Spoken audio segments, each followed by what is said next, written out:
All right, welcome to The Explainer. Today, we're diving into a big one of the most important science books ever written for the rest of us, Stephen Hawking's A Brief History of Time. It's a book that isn't afraid to ask the biggest questions you can possibly imagine. And it really all starts with this one simple question. A question that has fascinated people for, well, forever. Where did all of this, everything, actually come from? Let's take a look at how that search for an answer gets started. The journey, for so many of us, begins in the exact same way. Just by looking up. The second we stare into that deep, dark sky filled with stars, our minds just naturally start to wonder. And that's something we all do, right? It's a totally human thing to think about not just our own little lives, but the life of, well, everything. How did the universe even start? How's it all going to end? And maybe the biggest one of all, what's the point? What does it all mean? See, these questions aren't just for scientists in white lab coats. They're for you, for me, and there's one book, more than pretty much any other, that's acted as a tour guide for millions of people on this incredible journey of discovery. But to go on a journey like that, you need a way in, right? A gateway. And that's exactly what Hawking created. He didn't just write some dry physics book. He basically threw open the doors to the entire cosmos and said, come on in, let's explore this stuff together. He asks us to try and imagine the completely unimaginable. Just try to picture it.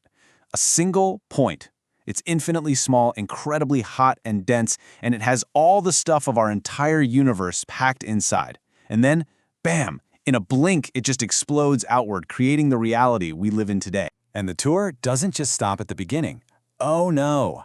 Hawking takes us through the very fabric of reality. We're talking about the nature of time itself and how it can literally bend and warp.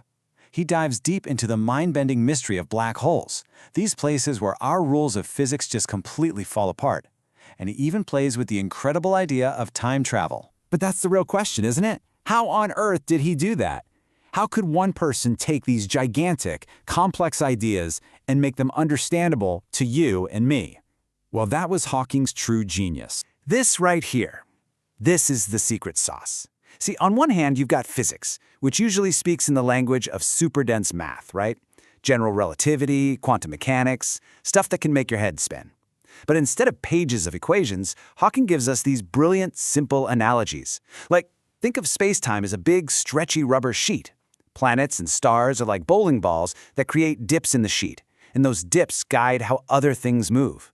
Just like that, he turns complexity into wonder. And that's why, really, the best way to think about this book is as a bridge. It's this amazing structure that connects the world of super serious scientific theory with anybody who's just curious. It lets you walk right over and take a peek at the universe's biggest secrets. No PhD required. But here's the thing.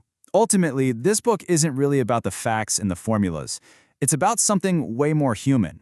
It's about the engine that drives all of science in the first place. The simple, powerful act of being curious. When you get right down to it, A Brief History of Time is not a textbook. It's a celebration of curiosity.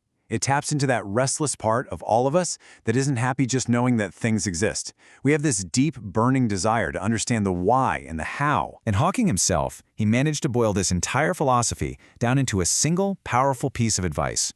It's a thought that's not just a summary of his work, it's more like a blueprint for how to live a life that's just filled with awe. Remember to look up at the stars and not down at your feet. Just let that sink in for a second. It's such a simple, beautiful invitation, isn't it?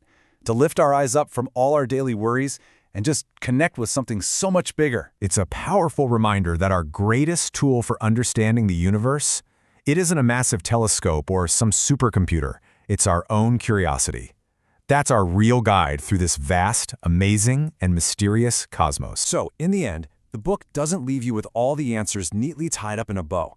It leaves you with better questions and a renewed fire to go find out more. Which leads to the final and most important question of all, the one I'm leaving for you. After taking a peek into the very beginning of time and space, what will you wonder about next?